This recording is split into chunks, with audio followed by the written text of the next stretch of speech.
Okay, so you felt the shift before it had to happen, and you happen to think that that was random. Let's handle that, okay?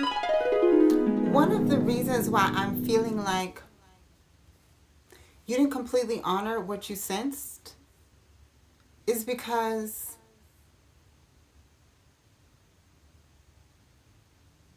you have gotten so used to a specific family structure that belief that it could become something different has somewhat been removed from your attention or hope and belief. Okay? This conversation is going to go deep. Stick along and you'll find what you seek. It may not be real easy to catch, but if you stay, you can go in depth. The deeper you go, the higher you'll flow. This message is from God, straight to and for your soul. Are you ready? Okay, let's go. Whew.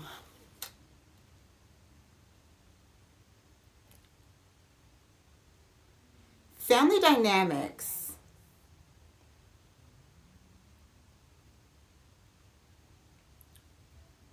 are genetic, environmental, and studying complications. That's something that has been true for generations.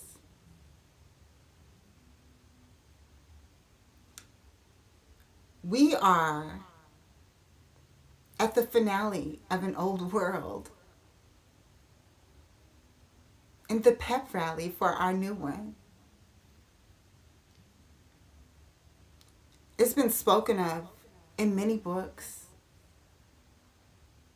in many tales, and many myths about the period that we are in right now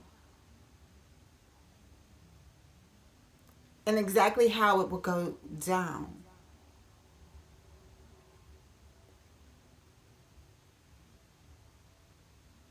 Think about it. Falling and rising. At what point does the separation become so distinct, so steady, so completely in its most authentic and perfect value, that what is rising and what's falling has a complete separation? In essence, this is what we call heaven and hell. Okay? Heaven is a frequency that cannot go below a certain point. And hell is a frequency that cannot go above a certain point. This part in the middle is usually where a lot of people get stuck. And in some religions, they call this limbo.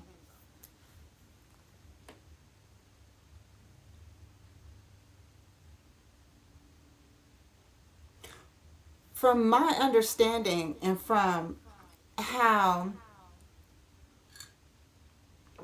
this has been broken down to me energetically by supernatural forces,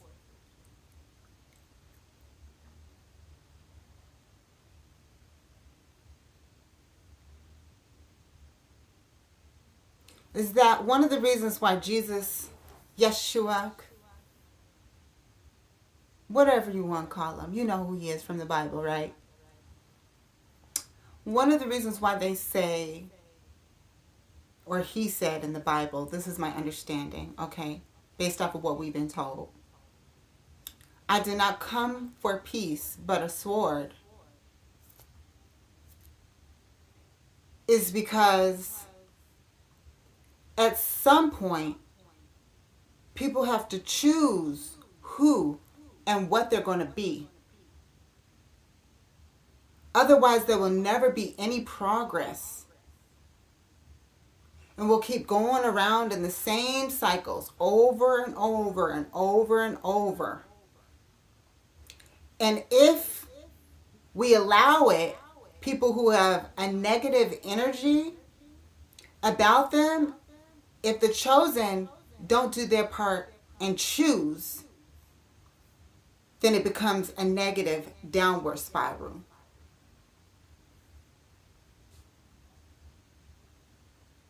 Okay?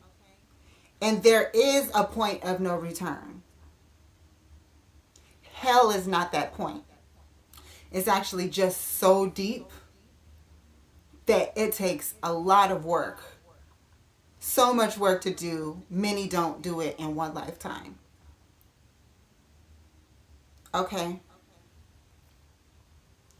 So, as chosen people, when we choose righteous acts, especially during a time like this right now,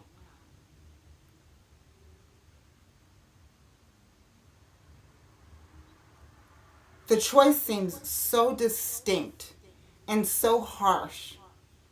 And that's because there has to be a breaking point for us to get to the new earth.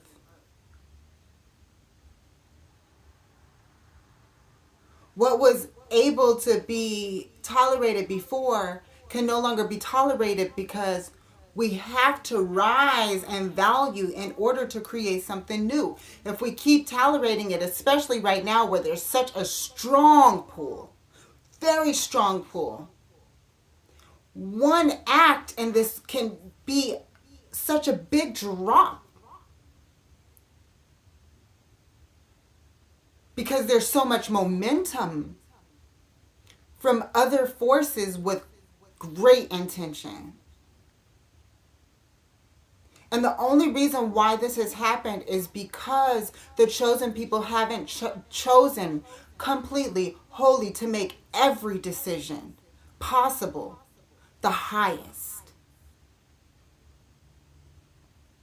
And when you learn that it is not to be honest, true, and dedicated to increasing in value always, not sometimes, not right now, not just because you got caught.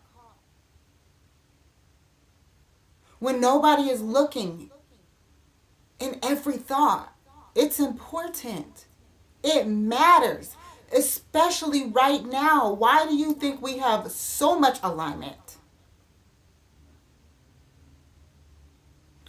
Because the energy and tension for who we are as chosen people has to be without compromise.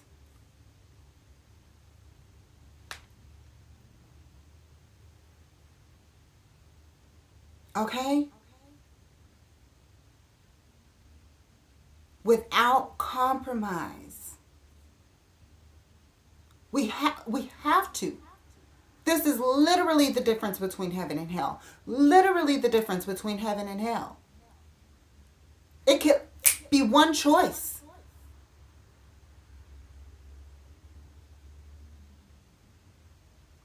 And that one choice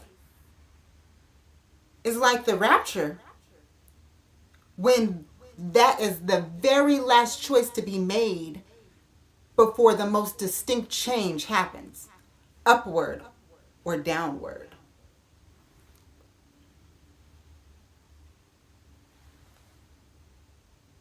Okay?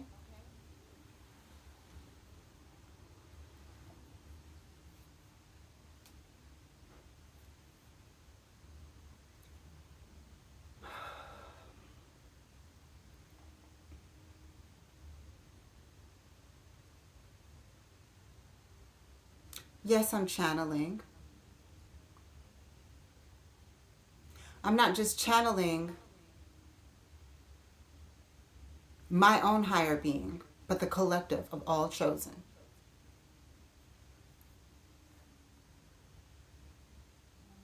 That is God.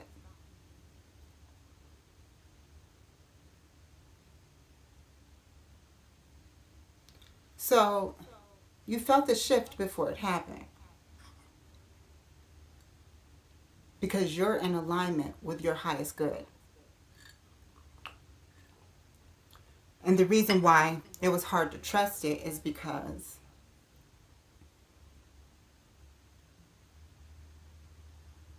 it felt so harsh. And in a sense, it was, because it's the greatest mirror of what could be in both directions. It's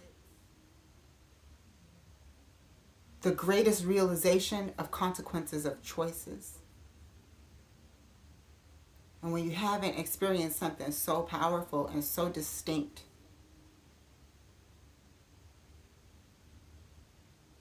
where you can feel joy and sorrow simultaneously at equal value, you might start to question yourself. But you should not. It's the same intuition you've always had. It's just in a new cycle. All right. What are you unlearning that used to feel like truth? And what part of me do you think I undervalue?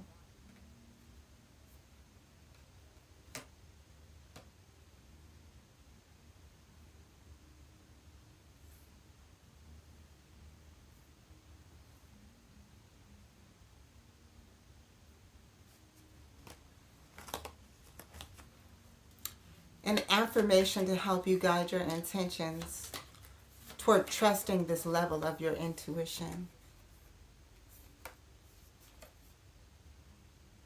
You want to be more creative. I am creative and open to new experiences. Literally say it and imagine what the most creative version of you looks like from this place. And the second card is intuition.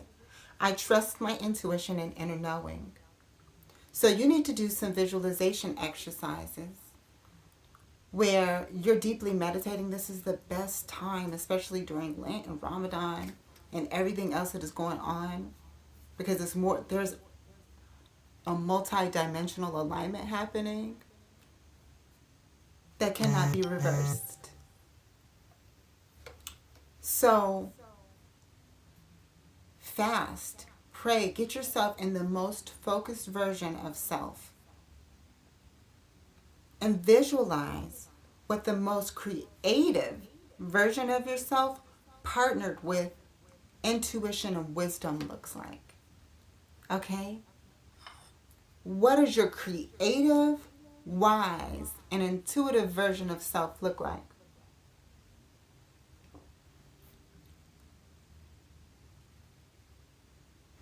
And when it feels real and your cells know the possibility,